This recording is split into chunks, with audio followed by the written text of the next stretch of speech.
Hey, we are here again. It's day 3.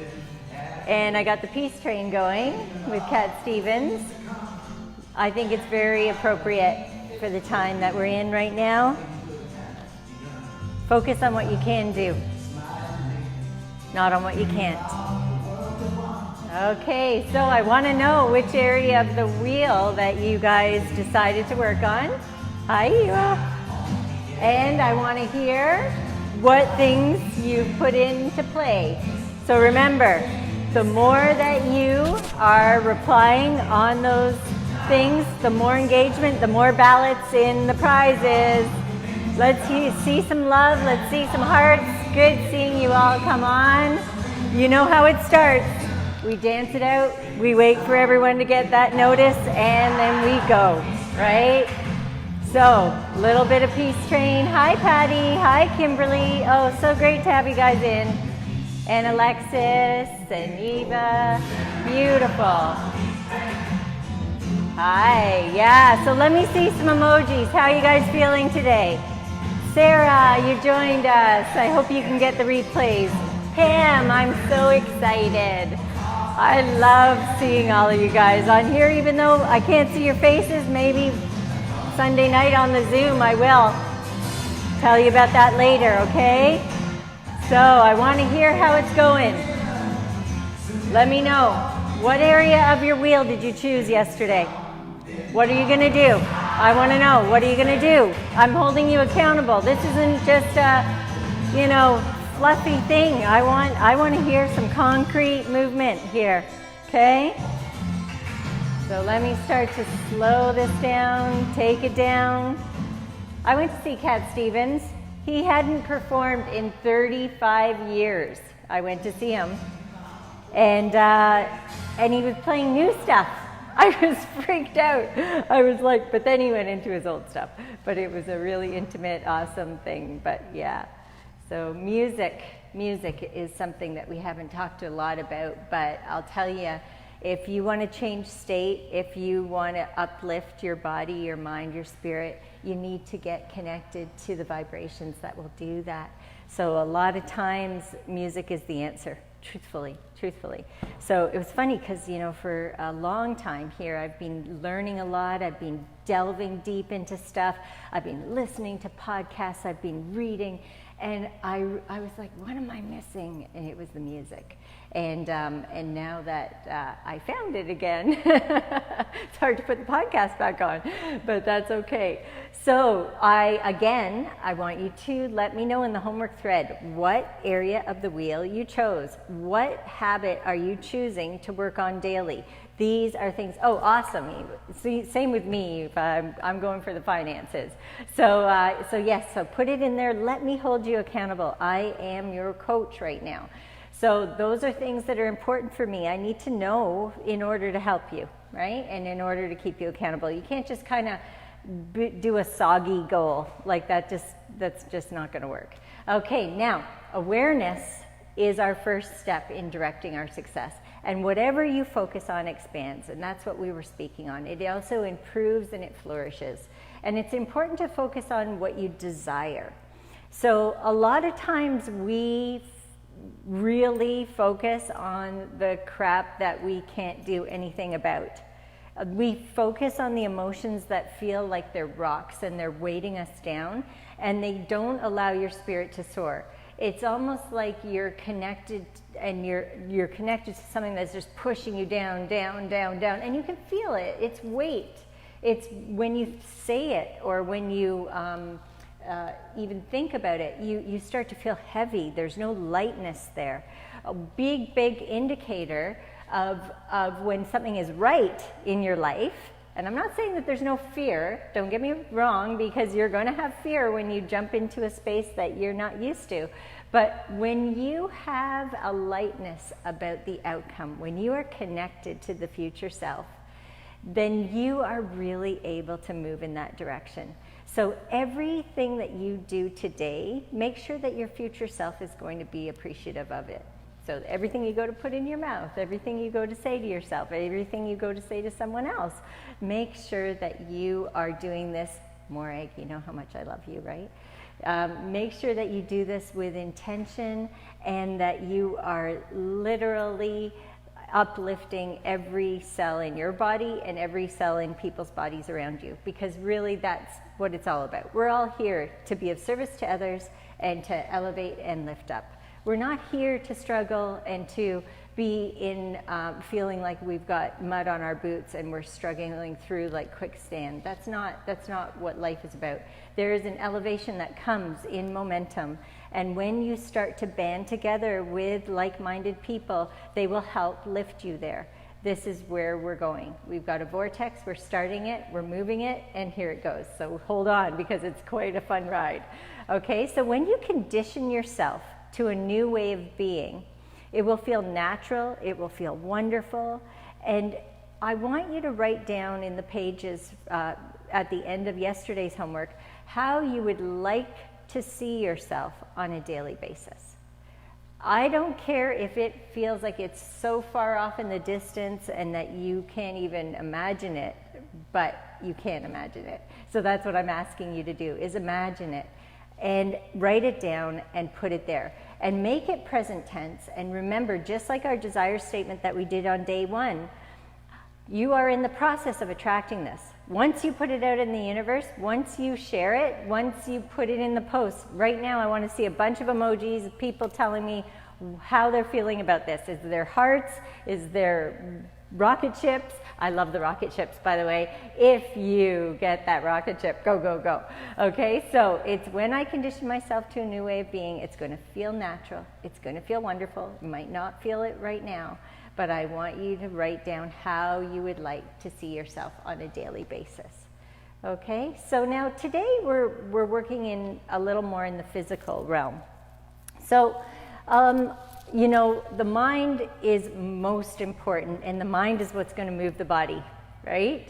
So I'm in an accountability group with Karen Baring, very beautiful group of people, and that's where Eva comes from.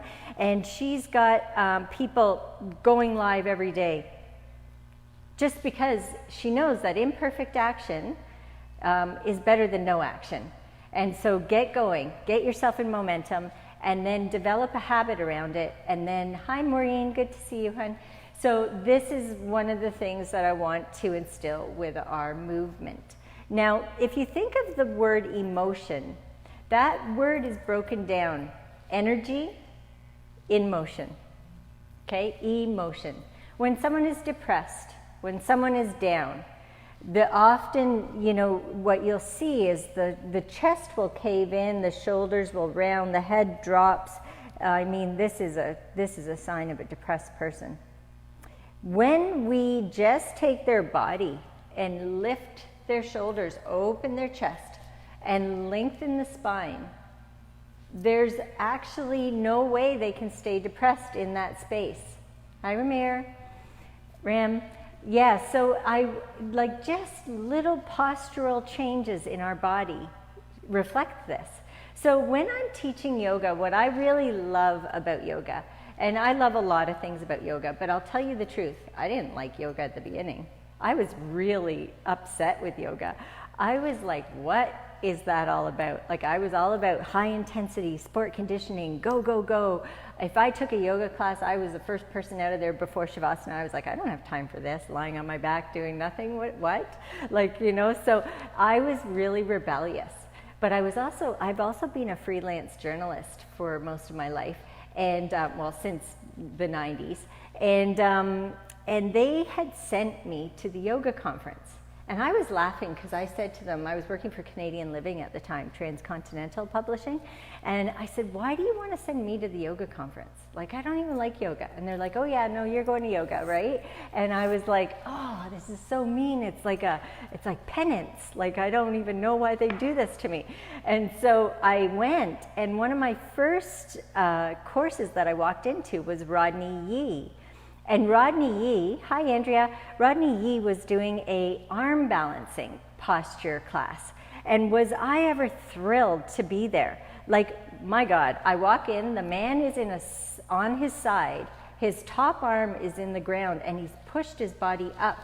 And the core strength that takes, and musculature in your shoulder and shoulder girdle, but his core strength blew me away right away. So right away I was ready and I was listening and I was open. And so yoga found me. I didn't find yoga.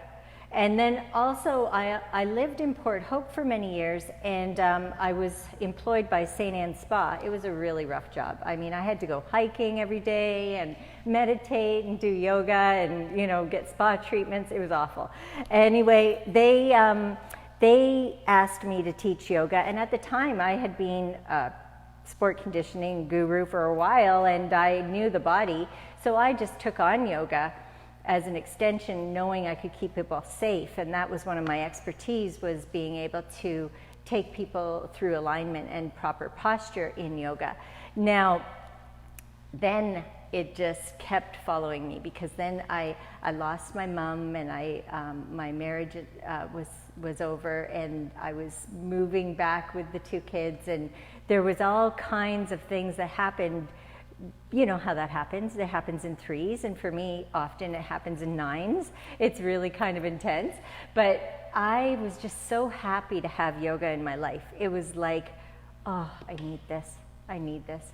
And you know, the more I taught yoga to people, the more I recognized that we can all use it, but it's going to find you when you need it. Right? So when I started to teach stretch, restorative stretch, we're going into that a little bit today, and I'm offering you a bonus session on Sunday night at 9 p.m. to put you to bed. We're going to do a full out restorative stretch, and we are going to, well, Pam, I'm glad you like my stories, because I have a lot of stories. And we're going to do a full restorative stretch and end with a mini meditation. So that's 9 o'clock on Sunday, and it's going to be a Zoom call, so you're going to need to DM us for a link, and I will make sure that you get it. We get it out for you. Okay? So so restorative stretch. What was interesting was that I started to do it because they asked me to, not because I wanted to. Because they asked me to. And I blended sport conditioning stretches, like sports stretch, yoga, some static stretching, some dynamic stretching, some yin postures. And then I also put in some other flares of things that I had researched through the years, like I told you, one of them being optical nerve innervation, and I'm going to teach you something really fun with that today. It helps with rotation of the body, and it releases a lot of pressure and stress in the neck too.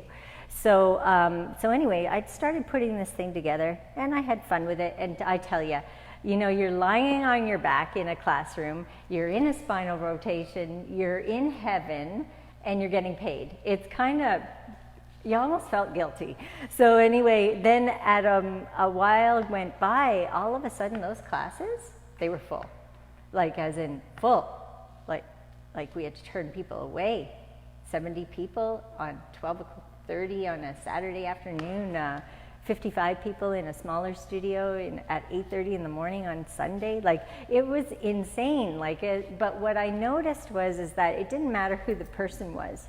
Could be a 12-year-old child, it could have been an 80-year-old person, an elite athlete, or a person that had just suffered a heart attack. Everybody felt different after an hour. So sometimes when we're doing strength training, we don't get to notice that for a little while. So everyone, if you've done restorative stretch before, give me a heart. Let me know how you feel about restorative stretch. I want to know. And if you haven't done restorative stretch, let me know as well. I really want to read through these comments when we're done too, and see where everyone's at. So nevertheless, what I noticed was that the compliments were consistent to, you know, feeling one way when you walk in the door, feeling another way when you walk out. And that whole beautiful transformation that you're able to guide someone through is really pleasing, because then that person just feels renewed, rejuvenated, revived.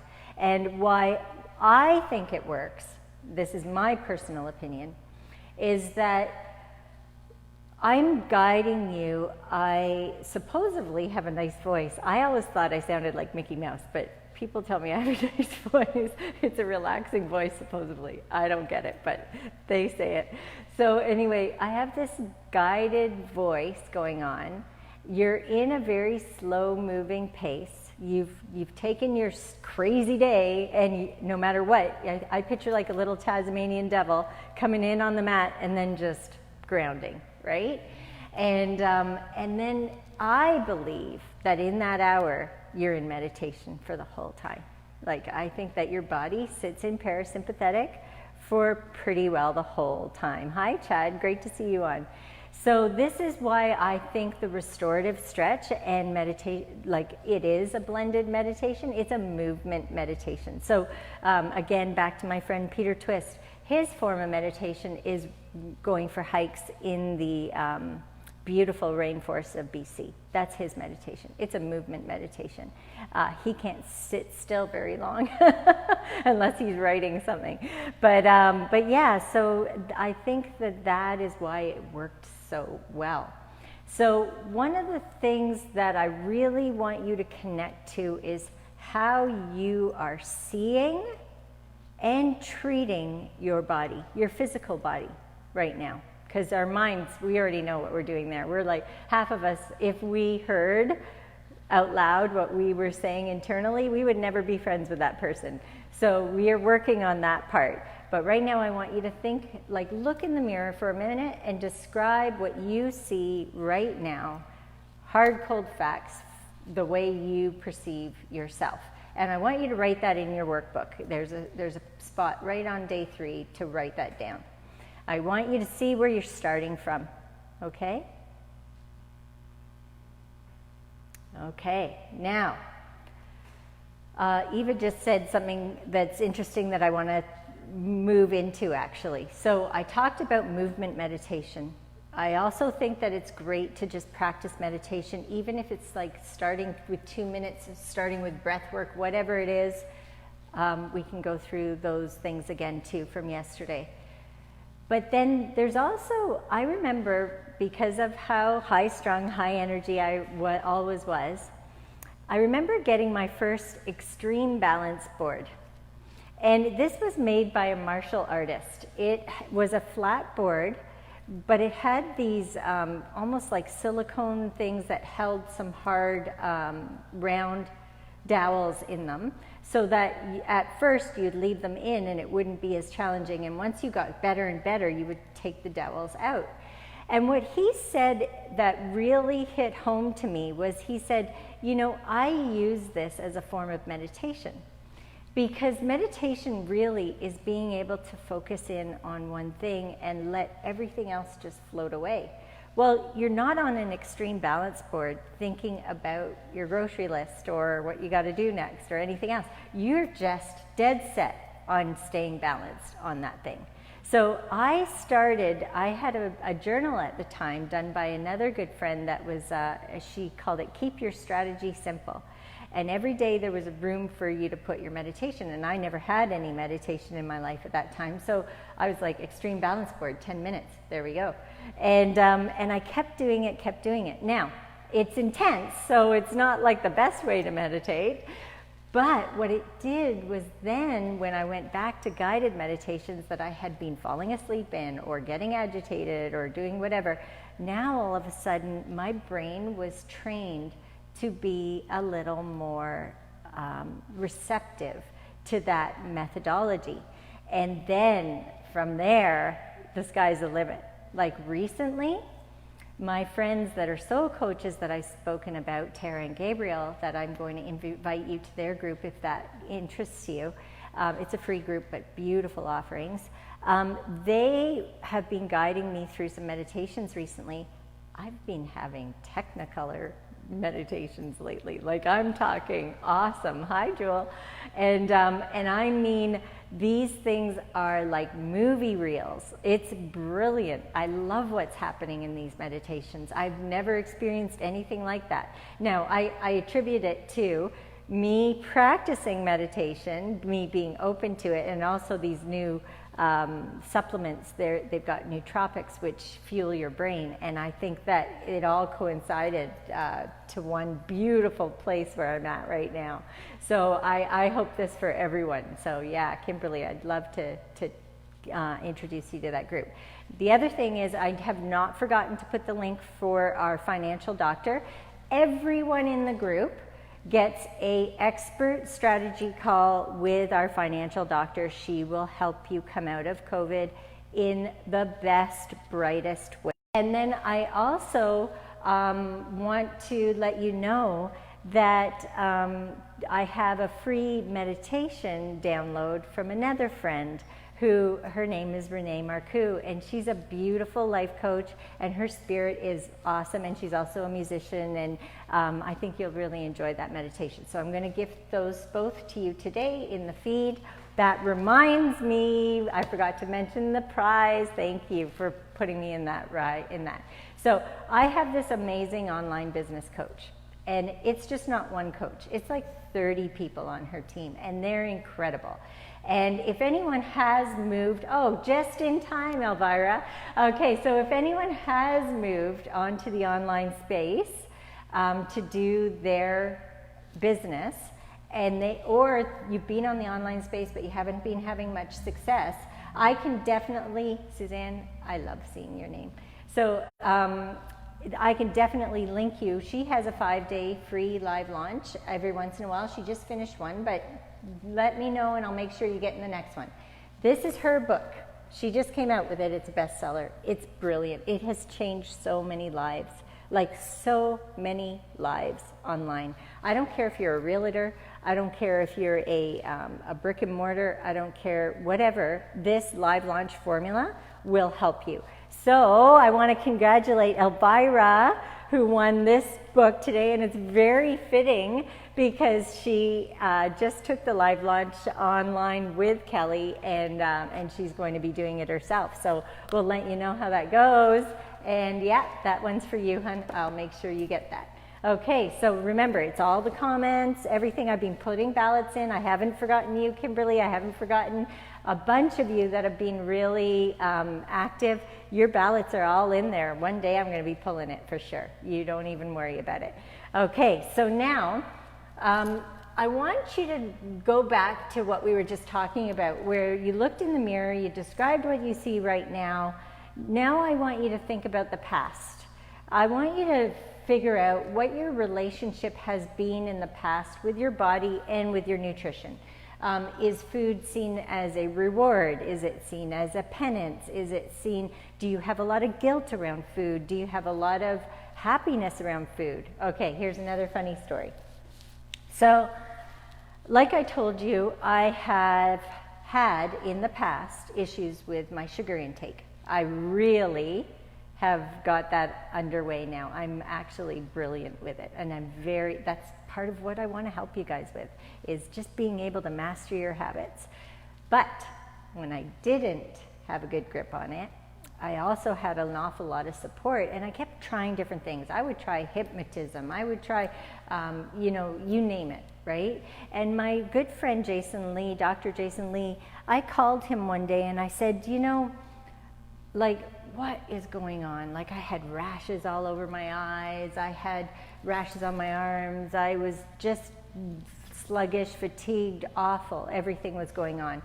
And he said, Michelle, I am not in any way right now diagnosing you, but you do realize you have an eating disorder, right? And I said, because sugar makes me so happy, like I didn't see it as a disorder. And then he said, yeah, overly happy. So, so that is something to watch out for as well, right? If you're like doing a happy dance when you get a piece of chocolate cake, there might be a bit of a connection there that you might want to watch out for. So, so we want to look at what kind of relationship in the past. The other funny story that I have for you, and this is what you have to watch out for with your kids, because a lot of times, like Easter and Christmas and everything else. Hi, Joanne, good to have you back. So Easter, Christmas, everything else, we sit there and hi, Anya, and we shower them with sugar as like a big prize. Like, this is a great thing. Like, their faces light up. Even Claudio loves his sugar. right? So I know what that feels like. Like, I know what that feels like. But then it's very difficult for a child to recognize that a healthy food could be a great reward as well. So I remember I said to my son one day, you know, like, help me clean this, and then I'm going to give you a treat. That's what I said to him. I'll give you a treat. And I had a beautiful, perfect mango. And I cut it open for him, and I gave it to him, and he looked at me, and he was like, this is not a treat. Like, and I thought, oh, what have I done to this child? Like, I really need him to see that this is like nature's candy, right? This is a good thing. So we need to recognize these downfalls, these pivots that happen to us when we think about nutrition, when we think about our body. Like, do we think that we have to do an exercise that we're going to feel beat up, or that doesn't, or it's not going to work? Or can we do a restorative stretch and then move into a place where our body feels better about providing motion? Because we just want to introduce more motion, more motion, more motion, instead of less motion, less motion, less motion. Here's the thing with yoga. So in yoga, a lot of our postures complement one after the other. So if we have something that heart opens, sometimes we'll move into something that's forward folded. By the end of a good yoga class, you should feel very balanced. Like, it could challenge you. It can make a grown athlete cry, and they really belittle it. But at the same time, it can be so rejuvenating. So if you allow that blend of the complements to happen, that's what I'm hoping that you'll find. So a lot of times yoga is a good place to start if you haven't been doing anything. But I'm not against high intensity exercise. I love that stuff. But I also do something called risk to benefit ratio. So for instance, I'm not going to CrossFit and jumping up on a box over and over again, because I like my shins, and there's no reason for me to be that plyometric. But somebody else, an athlete, for sure, they need that stuff, right? Or if they just want to do it, that's fine. But I'm not going to beat myself up over it doing that kind of thing. So we've been going through a lot of different Master Habits checklists, and then what I want you to do is the ones that are sticking out for yourself, I want you to prioritize them in a list on the next page. So, computer work. If you noticed, I did those 5-minute miracles. That one was wild. So I decided, okay, every quarter to on the hour, I'm going to go live, keep myself accountable, and do a 5-minute workout. And that should keep my brain going and my body going. Well, first of all, I can't believe how fast an hour goes by. Holy mackerels. My days were just like every 2 seconds was getting up to do a video. And hardly anyone was joining me, so that's why I stopped doing it. My body started to feel really strong though, and I really felt great, and I did different emphasis on different days, and I've left that in the group. You guys can revisit these things or reach out to me and I'll put it together in a package so it's easier. I also then decided I'd do a little mini challenge with proper form on graduating a plank, as well as upper body, proper form, graduating on working into that area, and emphasize the water intake because it's so important. Thanks, Suzanne. I shower these days, it's awesome. As a fitness professional, people that are fitness professionals will understand what I just said, okay? I would wake up, go into a hot room, go back into a hot room, go do a workout. Like, when was I gonna shower? I showered and my bed saw me showered, and that was it. So anyway, that's why now I get to shower all the time. I also get to sleep without an alarm. And I think that my life just is really, I really love what's going on right now. I'm really, really happy, actually. So that's why I want to share this with you. So now, with your Master Habits checklist for movement, I want you to put down, okay, can I time block it during my computer work, put an alarm on and get up for 5 minutes and do something? Go on the self-care superpower in the units. You'll find little 5-minute things all over the place to follow, okay? Could I go for a walk?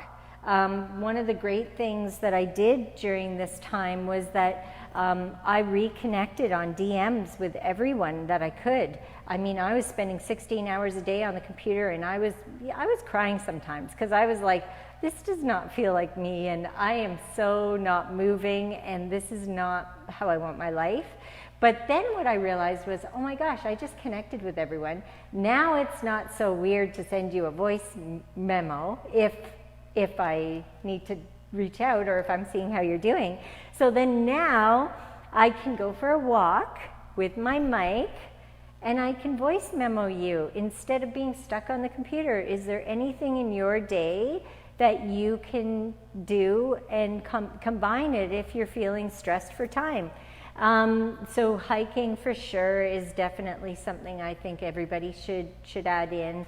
Now that the weather's getting nice, for sure, get yourself in the water, in the pools. It's a great fix. You want to cross-train your body. You don't want to always pound the same way and do the same things to it. Another thing is that you've got to do some troubleshooting. So here's a story from last week or 2 weeks ago. I was in the grocery store, my foot was down, I turned, I pivoted, my meniscus in my knee slipped and I felt a pop, heard a pop, and I was like, that is not good. And I also am the biggest wimp when it comes to pain, because I'm never in pain. So all I did was walk around complaining about my knee all day long. My knee, oh my God, my knee is hurting. And then I was really feeling inside, internally, I was like, oh my God, am I getting old? Like, am I gonna be in pain? I can't be in pain, no, right? And so I have a quantum wave scalar cold laser that I had bought for my daughter. Actually, Debbie Aziz had helped me with that. And so then I was using it, and the pain went away. And I was like, oh, I love this laser.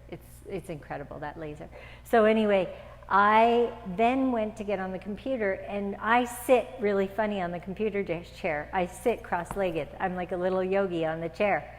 Well, as soon as I did that, I felt that lateral pressure down on that knee, and I realized it's from 16-hour days cross-legged on the chair in front of the computer. Like, that's not good. So then I was able to figure out how I did it, because I'm not going to do it again. Now I put a chair in front, my legs go up, or I put my feet on the ground. And and I was able to heal it. So these are, and I also started doing a bunch of physio exercises that I know how to do with the roll to help strengthen around the support of the knee, and that's what I've been up to. So there are different things that you can do in order to make your body feel whole and youthful, right, on a regular basis. So let's think about something else here. Oh, I wanted to give you a couple ways. Did you guys love that angel breath or what? So there's the box breath. There's 4. I want to hear if you guys did your box breath and your angel breath. Honestly, I want to see some emojis. There's some hearts. Where are some more emojis? I want to see how you... Oh, Suzanne lost me. Okay, so maybe she can jump back on, I hope. So anyway, the box breath is simply a count of 4 in, a count of 4 suspended, a count of 4 out, and a count of 4 suspended. The only thing that I would suggest that you do not do is suspend your breath if you have high blood pressure, because it puts too much pressure. So don't do it if you have high blood pressure, but otherwise you're good to go, okay? And it also does bring your blood pressure down, so it's ironic, but you just don't want to mess with that if you do have high blood pressure. The angel breath, we're going to do it again right now, and we'll see how we do, okay? Because I just learned this one recently from Gina Fontaine online, and I love it. I love it. So you exhale as you push your arms out, your chin goes down towards your chest, and you cave your chest in. So exhale. Inhale to open. Exhale back, chin tucks down. Inhale back to center. Allow for a little appreciation and gratitude. And let's do this one again. Exhale. Inhale. Exhale. Inhale back to gratitude. Okay, now, you don't tell me that you don't have one time an hour to do that when you're on your computer. That's energy in motion, emotion. Get that productivity up. Get the blood flowing to your brain. It needs new oxygenated blood, okay? So we've got that breath. Now I'm going to show you another one that I did in my last live launch because I think it's so important. And it's just a little rhomboid exercise to help open up the chest, okay? Awesome. I'm glad, Michelle. That's awesome. And more egg to you too. So anyway, I know this shirt isn't very flattering, but I liked what it was saying. Can you guys read it anyway? It says, you can change the world, because we can. All right? So now, lift up the shoulders, roll the shoulders back, and press them down. Place your elbows behind your back and place your palms up. Okay? Now, my back is like, it's almost like a curtain that's being pulled. You're going to squeeze those shoulder blades together. Now, with it holding there, you're going to lift and lower your shoulder blades very slowly and very controlled, and it's not squeezing the shoulders to your ears, it's just moving the shoulder blades in your back. You're going to feel the connection between those muscles, you're going to activate that. And then keep your elbows in and let your hands come forward, and then let them come back. So the elbows don't go anywhere, the elbows stay, but every time you pull your forearms back, you're going to feel it work in between there. Now I see a lot of great emojis right now, but guess what? You shouldn't be able to use your hands because you're doing this exercise. Stop that. So now you're going to place your elbows there and give it a tiny little pulse in, and then release it slowly. Put one hand, put the other, cave the chest in, and open up the shoulder blades in your back so that you can feel length in those muscles. Those muscles are so culprit. So what happens is that when we're all stressed out, this muscle is like this. That's our stress. We're like, oh. The rhomboids can't work when your shoulders are up by your ears. That's why we bring them up and then we roll them and press them down so that we make sure they're not up. We've activated. So that's a very important one for posture. It also takes a lot of tension out of here. And then I promised you guys I would show you that optical nerve. Well, one of them. This is one of them. I've got many, but this one's good. This one will show you how effective it is. Everybody up. I want to see a heart that you have got up.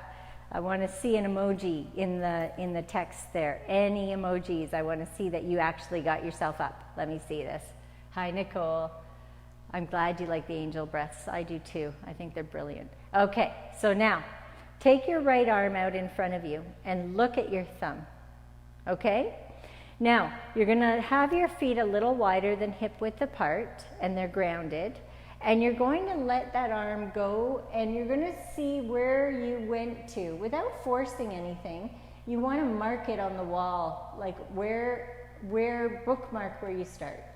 And then come back and let that arm down. Okay? Now, leave your arms by your side. You're going to look over the same right shoulder. So keep going, keep going, keep going.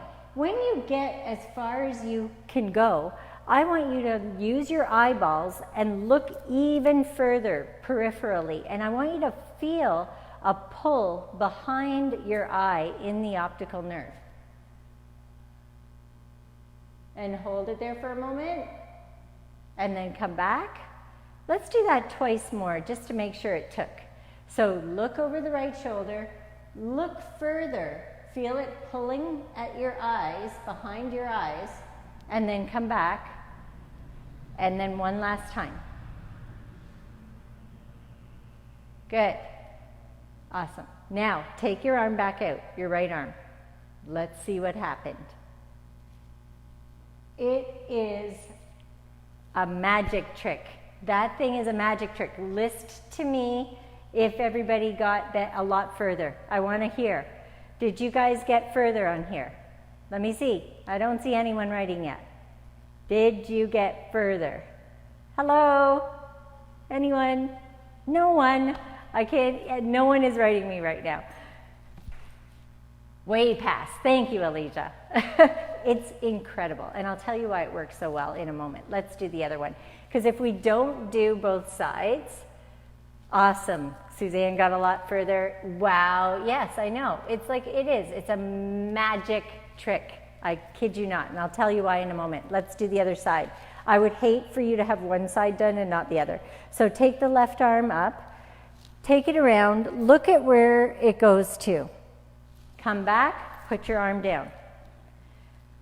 Look over the left shoulder and then look further. I'm looking out the window is what I'm doing. I'm looking out the window when I do that. I can feel the pull behind my eyes in the optical nerve, and that's what it's all about. And then I want you to take that arm out again and see how much further you got. So wild. I love this kind of stuff. Like, this is what I'm talking about when I like to mix holistic and science. This is part of science. So here's the science part. When you were first conceived in your mom, you had the first things that showed up was your optical nerve and your spinal column. So why wouldn't the optical nerve and the spinal column be completely connected? They are. And that's why I have studied intensely, actually, a lot of stuff to do with optical nerve innervation, because it is a dream. And I'm all for quick fixes. Like I know some of my osteopath friends and stuff like that, they're always like, oh, Michelle, like, you know, like the laser, for instance. When I was looking for the laser, I was looking for Zoe. Hi, Zoe. Zoe had been in an awful lot of pain, and I didn't want her to have to rely on drugs for that. So what I did was I searched and searched for things that were helping people with pain. Now, the quantum laser is nothing new. The quantum laser is 3 fractions of light: red, ultraviolet, and red, blue, ultraviolet. Okay, white. Okay, so then, so the 3 fractions of light, the photons go into the mitochondria of the cell. They release ATP for energy, and they rapidly heal. So I had no pain, like I told you. The lady that I was seeing at the time was like, do you have any pain? We could put it on. And I was like trying to think, and the only thing I do have, which now you guys know you're going to keep looking at it, and I don't want you to, but my dog leash thing, the corkscrew leash, I was putting it in the ground one day, and it stopped, but my thumb didn't, and my thumb touched my forearm, and I tore my tendon right off my thumb. So it looks gnarly, and it really didn't feel good, and it was very, very weak. But but my osteopath said, oh, all downhill from now, because your body, the tendon is very taut. Once it snaps, it doesn't like try to find each other and mend back together. It just, your body absorbs it and it's gone. So anyway, I put it on my thumb, and in 4 minutes, my pain went away. And I never felt it again. I still don't feel it. Like, it still looks gnarly, but I have no pain in it whatsoever. So, like I said, I'm good with quick fixes. I like quick fixes. I really, really do. I like when you can notice something very, very positive very, very quickly. And so that's why I gravitate to a lot of these tools that do that. So the Dolphin MPS and the laser, and there's a bunch of things I can introduce you to that are really awesome. So anyway, that's that. Now, we have one last thing on our list for today. It's all about, it's going back to our mind, okay? Because everything goes back to our mind. Everything does. So I want you, for homework, to start to notice your reactions to things, because often we are reactions. Oh, Suzanne, you know what? I could hug you. And I'm sending you so much healing energy. So I want us to notice the reactions that we have to things. And if those reactions are not serving us or the person around us, I want you to choose how you could respond rather than react. So I want you to stop yourself in reaction mode. I want you to be aware. I want you to be clear on the fact that reactions often don't lead to the responses that we want. They just are fly-offs, right? And we do have control. We really do. We say sometimes, oh, I couldn't control myself. That's just like an opt-out, right? So I want that to be your homework tonight. I want you to look around every time you're deciding what your reaction would be. Could you change that to a better response, right? So yeah. So again, reach out to me. I am here for you. I'm coaching you all week long. And mark down Sunday night at 9 p.m. for sure, because that's the only one that's going to be off of 12. I'm putting you to bed that night. I'm going to give you a little bedtime story, little restorative stretch, meditation, off to bed. Okay? So have a wonderful day, everyone. And I'm really, really, really grateful to have you all here with me. Talk to you soon.